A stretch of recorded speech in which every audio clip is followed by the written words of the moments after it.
नमस्कार दोस्तों, तो आज आपका स्वागत है नई कहानी में। तो हम ये कहानी आपके सामने अब लिरिक्स भी इसका सामने प्रस्तुत कर रहे हैं ताकि आपको शब्द में कोई दिक्कत ना हो। तो मैं अपने मुख से आपको ये कहानी सुनाते जाऊंगा और आप इसे खुद भी पढ़ सकते हैं। तो बिना किसी देरी के हम कहानी की शुरुआत करते हैं। वर्धमान नगर में रूपसेन नाम का राजा राज करता था। एक दिन उसके यहाँ वीरवार नाम का एक राजपूत नौकरी के लिए आया। राजा ने सेसे से पूछा कि उसे खर्च के लिए क्या चाहिए, तो उसने जवाब दिया 1000 तोला सोना। सुनकर सबको बड़ा आश्चर्य हुआ।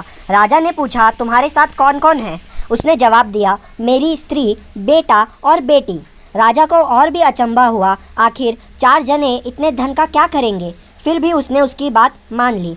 उस दिन से वीरावार रोज 1000 तोला सोना भंडारी से लेकर अपने घर आता। उसमें से आधा ब्राह्मण को बांट देता, बाकी के 2 हिस्से करके एक मेहमानों, वैरागियों और सन्यासियों को दे देता और दूसरे से भोजन बनवाकर पहले गरीबों को खिलाता। उसके बाद जो बचता उससे स्त्री बच्चों को खिलाता और फिर आप खाता। काम यह था कि शाम होते ही ढाल तलवार लेकर राजा के पलंग की चौकीदारी करता। राजा को जब कभी रात को ज़रूरत होती वह हाजिर रहता। एक आधी रात के समय राजा को मरघट की ओर से किसी ने रोने की आवाज़ आई। उसने वीरवार को पुकार कर तो वो आ गया। राजा ने कहा जाओ पता लगा कर आओ कि इतनी रात गए यहाँ कौन रो रहा है और क्यों रो रहा है। वीरवार तत्काल वहाँ से चल दिया। मरघट में जाकर देखता क्या है कि सिर से पाँव तक एक स्त्री गहने से लदी कभी नाचती है, कभी कूदती है और सिर पीट पीट कर रोती है, लेकिन उसकी आंखों से एक बूंद आंसू नहीं निकलती। वीरवार ने पूछा तुम कौन हो, क्यों रोती हो? उसने कहा मैं राजलक्ष्मी हूँ। रोती इसलिए हूँ कि राजा विक्रम के घर में खोटे काम होते हैं, इसलिए वहाँ दरिद्रता का ढेर पड़ने वाला है। मैं वहाँ से चली जाऊँगी और राजा दुखी होकर 1 महीने में मर जाएगा। सुनकर वीरवार ने पूछा इससे बचने का कोई उपाय है?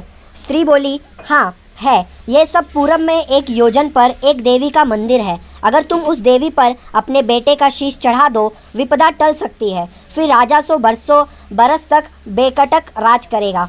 वीरवार घर आया और अपनी स्त्री को जगाकर सब हाल कहा। स्त्री ने बेटे को जगाया, बेटी भी जाग पड़ी। जब बालक ने बात सुनी तो वो खुश होकर बोला आप मेरा शीश काट कर ज़रूर चढ़ा दे। एक तो आपकी आज्ञा, दूसरे स्वामी का काम, तीसरा यह देवता पर चढ़े। इससे बढ़कर बात और क्या होगी? आप जल्दी करें। वीरवार ने अपनी स्त्री से कहा अब तुम बताओ। स्त्री बोली स्त्री का धर्म पति की सेवा करने में है। निदान 4 जने देवी के मंदिर में पहुँचे। वीरवार ने हाथ जोड़कर कहा हे देवी, मैं अपने बेटे की बलि देता हूँ, मेरा राजा की 100 बरस की उम्र हो। इतना कहकर उसने इतनी जोर से सर्व खंडा मारा, खंडा मतलब तलवार, कि लड़के का शीश धड़ से अलग हो गया। भाई का यह हाल देखकर बहन ने भी खांडे से अपना सिर अलग कर डाला।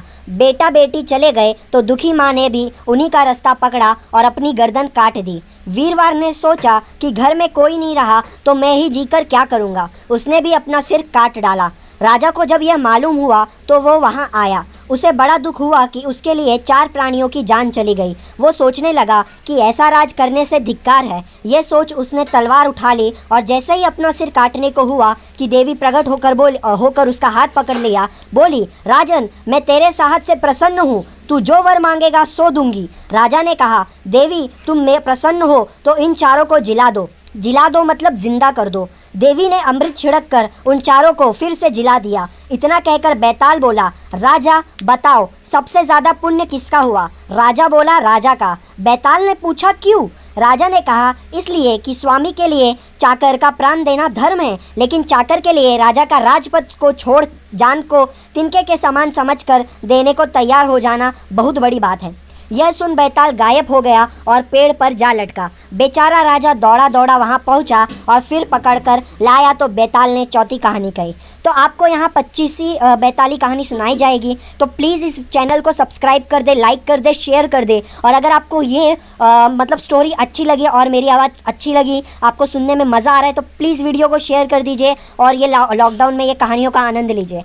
आपका हमारा वीडियो देखने के लिए धन्यवाद। आपका दिन मंगलमय हो।